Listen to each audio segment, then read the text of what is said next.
So 14 years ago today, Satoshi released his Bitcoin white paper. And since then, I developed the hobby of devising alternative consensus protocols based on proof of work.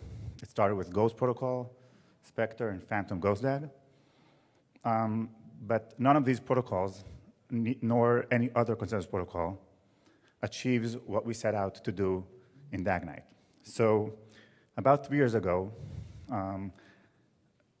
we set out on a journey to solve the following problem.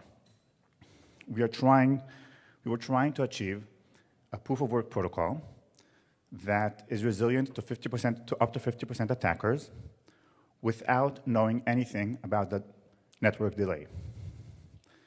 Okay, so Bitcoin, or in its formal name, Nakamoto consensus, or Phantom GhostDAG, these protocols assume something about network delay.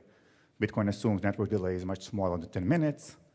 Phantom GhostDAG assumes a different parameter, but all of these works do not assume something about the network delay. And we want to do something that, we want to devise a protocol that does not assume anything. And this is no easy task. It took us about 3 years. And there's a good reason why it's not an easy task. It seems to contradict known impossibility results in the consensus literature.